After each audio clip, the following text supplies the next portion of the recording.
Hindi po ako makapag-vlog ngayon kasi si Bogard ay may nararamdaman.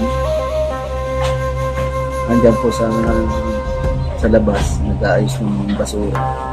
Matamlay po mga ka-wave, kaya doon sa mga viewers ni RJ, ni Bogard na pagpasensya niyo muna. At mamaya pakikita ko sa inyo ang itsura niya.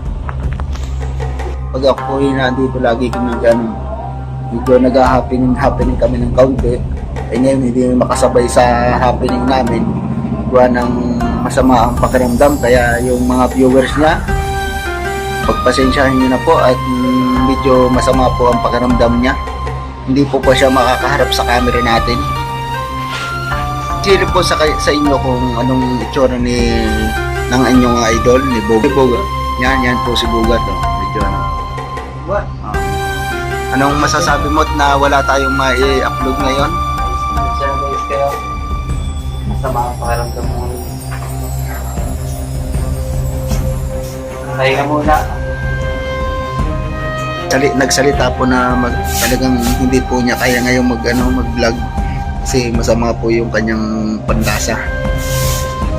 Ako na po kasi po yung sabi nga niya nag-ano po siya doon sa umaga, hindi pa nakakapagtrabaho. Natira po niya yung kubra, yung tawag doon, yung juice na kubra o energy drink na kubra. Mama na. Si ang inyong idol po pinapahira ng kasi masama po yung talagang pakiramdam niya. Yan, si Bogard talagang masama po yung kanyang katawan kaya hindi po makapagbigay ng vlog sa inyo, makapag-vlog. Kita niyo naman ang itsura niya, medyo masama po. Pero lilipas po siguro bukas, maayos na yan ang katawan niya. Makapagbigay na yun saya. Di ba bukas o sa isang araw? Ano mga ito sa mga viewers ko? Kung bukas o sa makalawa? Yan. Medyo masama po talagang ni Bogard. Yan, naayos na ni Kuya Teddy. Yan, magbibigay na lang siya ng mensahe. Anong masasabi ko sa mga viewers mo? So, hindi na nga. Baka di ba bukas? Makadawa ba? Kasi sama talaga yung pakiramdam mo ngayon. At kailangan mo parang pahinga. Yun lang po. 3 days lang. 3 days lang. Kabalik na ulit tayo sa dati. Ay masaya na ulit natin sa ulit.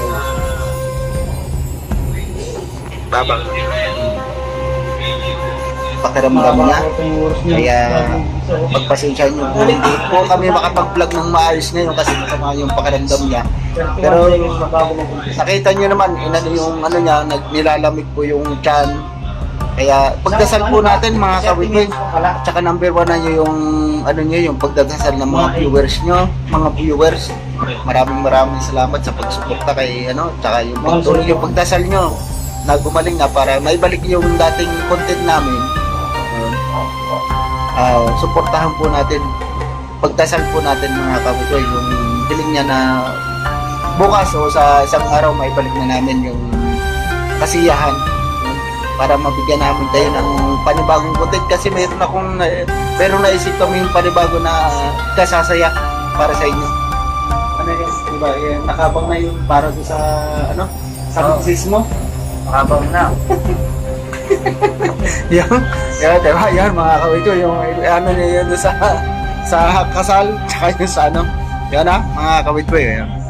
Tapos maraming salamat sa suporta. Patuloy niyo po kami suportahan ni Bogard. At kami po ay gagawa ng paraan para po maging masaya para lang sa inyo. Paki-like and share sa aming mga ginagawang video ni Bogard. Yan po. Dito na lamang po. Bye-bye. At saka yung problema po na ganun lang talaga. May nagkaroon ng karamdaman ng aking si Bogard. Nagkaroon ng karamdaman na siguro sabi nga niya baka bukas o sa isang araw maayos na po. Yan po. Bye-bye. Hanggang sa muli. Bye.